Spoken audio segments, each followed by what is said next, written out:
அம்மா தான் அம்மான்னு தான் சொல்லணும் அவங்கள. அவங்க பொண்ணுக்கும் எனக்கு 2.5 வயசு தான் வித்தியாசம். ஸோ எனக்கும் அம்மா மாதிரி தான் அவங்க, சுஜாதா அம்மா. அவங்க வந்து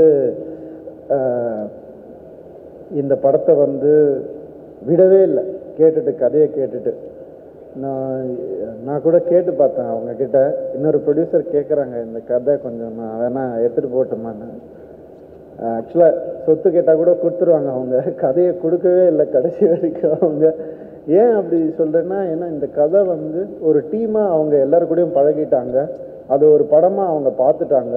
ஸோ இது வந்து கண்டிப்பாக நம்ம தான் பண்ணணும் அப்படின்ற ஒரு பெரிய நம்பிக்கையில் இருந்தாங்க. முதல் நம்பிக்கை வந்து ஒரு படம் வந்து ப்ரொடியூசருக்கு தான் வரணும். ஹீரோ மற்றவங்க எல்லாம் டெக்னீஷியன்ஸ்லாம் தாண்டி இந்த படத்தை நான் ஆடியன்ஸ் கிட்ட போய் ஒழுங்காக கொண்டு போய் சேர்ப்பேன்ற ஒரு நம்பிக்கை ப்ரொடியூசர்கிட்டேருந்து ஆரம்பிக்கணும். அந்த நம்பிக்கை அவங்கக்கிட்டேருந்து ஆரம்பிச்சதுனால நான் ரொம்ப ஹாப்பியாக இருந்தேன். அவங்க நிச்சயமாக அதை நல்லபடியாக கொண்டு போய் சேர்த்துருவாங்கன்னு. இன்றைக்கி அதுக்கான நேரம் வந்துருச்சு. Thank you aunty, thank you so much. இதை வந்து இதுக்கு மேலே ஒரு சிறப்பாக பண்ணியிருக்க முடியாது. அது உங்களுடைய ஒத்துழைப்பும் உங்களுடைய அன்பும் உங்களுடைய சாப்பாடும், ப்ரொடக்ஷனில் போட்ட சாப்பாடும் இல்லைன்னா அது ரொம்ப கஷ்டம். ஸோ அவங்களுக்கு இது ஒரு மிகப்பெரிய சக்ஸஸாக வரணும்னு நான் வந்து ஆசைப்படுறேன்.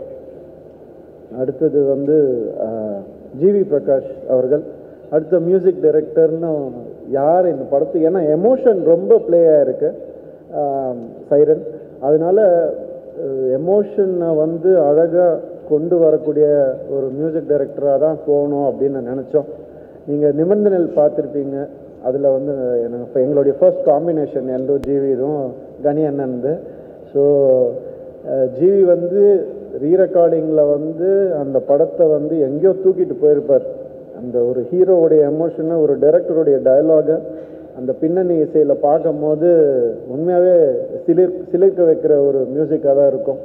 ஸோ அதனால தான் ஜிவி தான் இந்த படத்தை கண்டிப்பாக பண்ணணும்னு ஆசைப்பட்டோம்.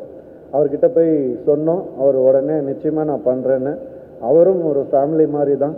அண்ட் அவர் ஆல்சோ அவர் ஒரு கதாநாயகன். அதனால் அவருக்கு வந்து இன்னும் ஊடுருவி வந்து பார்க்கக்கூடிய தன்மை இருக்குது அவருக்கு, ஒரு கதாபாத்திரத்தை. அது எங்களுக்கு ரொம்பவே ஹெல்ப் ஆகிருக்கு. எப்போவுமே சொல்லிகிட்டே இருப்பார், இந்த சீன் நல்லா இருந்துச்சு. நான் திடீர்னு ஃபோன் பண்ணி ஒரு நாள் சொல்லுவார். ரொம்ப சந்தோஷமாக இருக்கும் கேட்கும் போது. அது ஆட்டோமேட்டிக்காக அவர் இன்வால்வ் ஆகிடுவார்.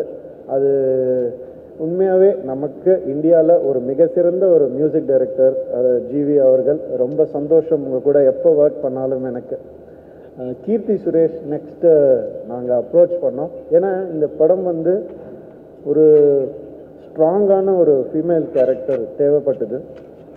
நான் கூட டைரக்டர் நானும் டிஸ்கஸ் பண்ணோம், நம்ம ஏன் அறியாமல் வந்தது தான் இதில் ஒரு ஸ்ட்ராங் ஒரு ஃபீமேல் கேரக்டர் வேணும்னு.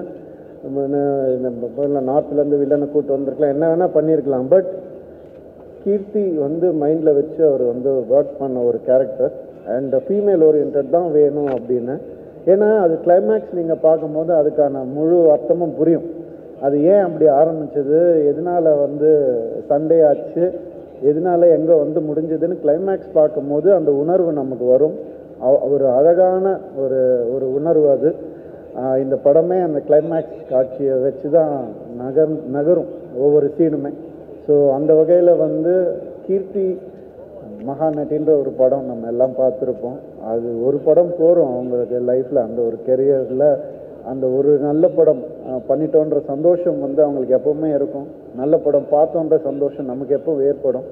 ஸோ கீர்த்தி வந்து இந்த கேரக்டரை வந்து நீங்கள் நம்பவே மாட்டீங்க. அவங்க வந்து ஒரு ஸ்கூல் புதுசாக சேர்ந்த ஒரு ஸ்டூடெண்ட் மாதிரி, ஆக்டிங் புதுசாக கற்றுக்கிற ஒரு ஸ்டூடெண்ட் மாதிரி டைரக்டர்கிட்ட வந்து இது கரெக்டாக, நான் இப்படி நிற்கலாமா, இந்த கேப் வந்து இப்படி இங்கே வைக்கலாமா, இந்த போஸ்டர் கரெக்டாக இருக்கான்னு ஒவ்வொன்றா கேட்டு அவங்க பண்ணிகிட்டு இருக்கும்போது அதனால தான் அவங்க இவ்வளோ பெரிய ஒரு ஆக்டர்ஸ் ஆகிருக்காங்க.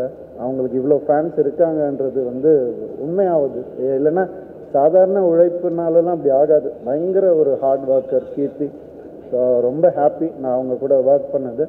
அண்ட் இந்த கதாபாத்திரத்தை மிகச்சிறப்பாக பண்ணியிருக்காங்க.